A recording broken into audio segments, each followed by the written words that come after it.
Hey friends, welcome back to my channel. If you're new here, I'm so glad that you decided to tune in. Today, I believe, is part 2 of this mini series that I'm doing.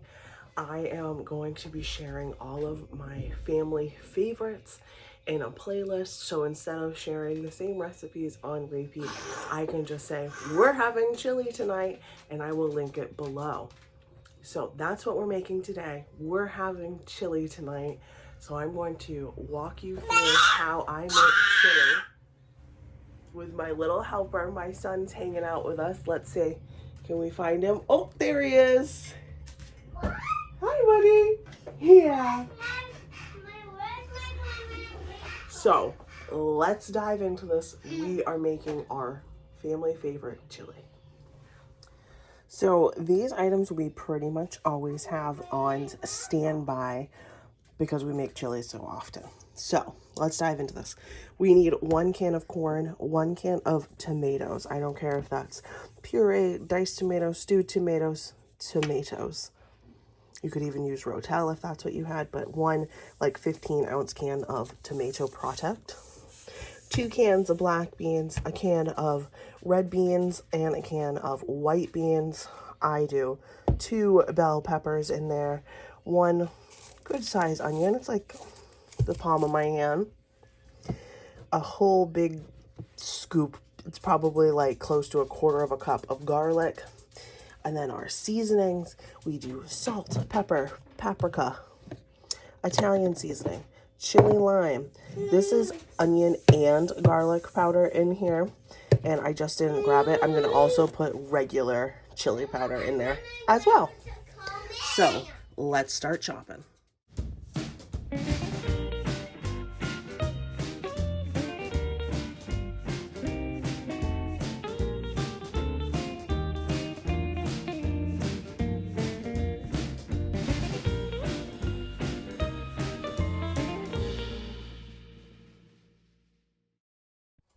So we have our onions all chopped up. We're getting our pan nice and hot. We're going to add in some olive oil just to cook up these veggies.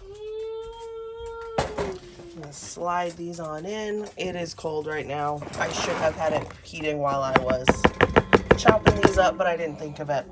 So we're going to let those hang out and cook while we chop up our bell pepper.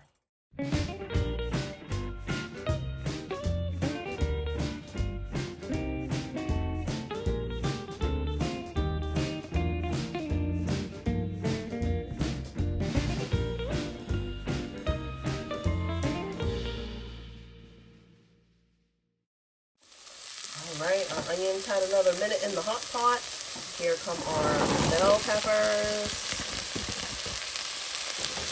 Gonna give those like 1-2 minutes. Mix them all around in the pot here. Let the peppers cook a little bit.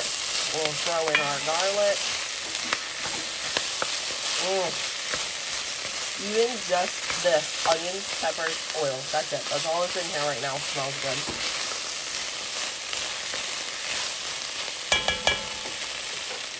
And I'm just going to start working on opening these cans. Not that that's anything challenging by any means, but I leave the liquid in here, so all I'm doing is opening them. I buy the no salt added kind so that it's not too salty. I like my chili to hang out on the stove or in the crock pot for like several hours, so it needs that liquid so that it doesn't get dry and kind of yucky. So I'm just going to leave all the liquid from these beans in there. I will strain the corn though, because that's just water. But this bean liquid has flavor. And again, I'm going to use the liquid from the tomatoes. Normally I have tomatoes. This one might even be it. No. But normally I get tomatoes with like garlic, onions, oregano, something in there.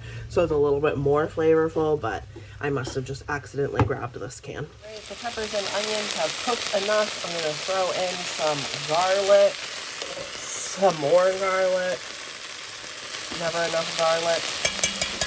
Gonna let that cook for like literally 10 seconds, 30 seconds, just to get some of that raw garlic taste out. And then we're gonna throw in our canned goods that are sprinkled about my stove.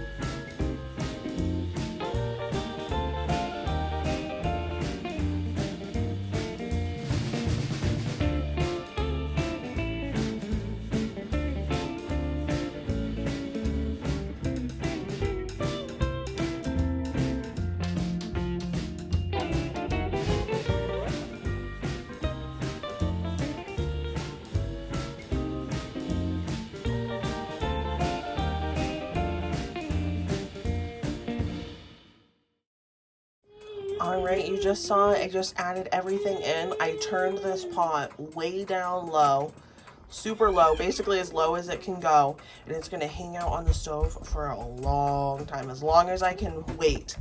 It's 9:46 in the morning, so it's gonna be here for a long time.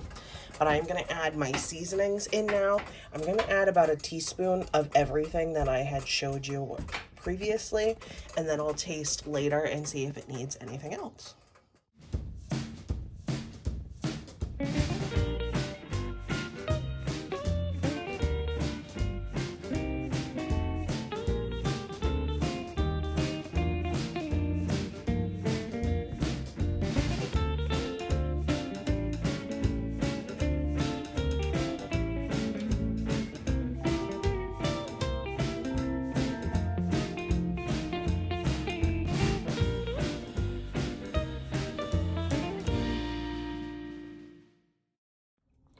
All right, this pot of chili is smelling and looking mighty fine. I told you leaving all the juice in there, all the canning liquid was a good idea because it turned out to be a real thick chili. And I just tasted that chili. It was pretty good. It needs to have a little bit more salt and pepper, and I'm gonna add some more chili powder. We do not make ours very spicy so that our kiddos can enjoy it. But if you really like a spicy chili, I recommend adding like a really hot sauce to your bowl, or you can add a hot salsa to your bowl when it's finished, just so that other people in your life that might not like it as spicy, you can have it spicy, they can have it not spicy. That's how we doctor ours up, with a hot salsa at the end in our little bowl so that the kids can still have the not so strong chili. All right, here's my beautiful bowl of chili. I'm very excited to eat this. I didn't have any like Mexican or like sharp cheddar shreds of cheese, so I just chopped up a slice of sharp cheddar cheese. It'll do the trick. It'll do the same thing. Tonight we're just having chili for dinner. But if I was having this and I was like hosting, or I was wanting this to go a lot farther, I could make up mini cheese quesadillas to go with it, serve it with tortilla chips, make some cornbread to go with it, serve it with just some regular bread and butter, but anything to stretch it. And normally I would put a little green onion on top, but I don't have that either. I am slacking on my chili front right now. And other things that I have added to my chili, like seasoning wise, that I have really liked was some ranch seasoning. I really liked that. I thought that was good. And when I do chicken in mine, I will like shred up some chicken in my crock pot, and I do like a barbecue seasoning on the chicken with the ranch seasoning in this same exact style chili. Oh, so good. But this is my classic. This is the original, the one that we always go to when we're saying, oh, I just want some chili. This is what we think of. This is what we make. And with perfectly good made chili, we have to have nachos. Nachos are one of our favorite foods here. Right? Who doesn't love nachos? Exactly. All right, friends, thanks so much for hanging out with me in today's video. If you've been enjoying these videos, make sure you give this video a big thumbs up so that I know to keep making them. I think I'm gonna make enchiladas next. That's what my husband asked for. So I might be making those, but I also have a hankering for lasagna, so it'll probably be one of those too. So again, thanks so much for hanging out with me. I will see you real soon.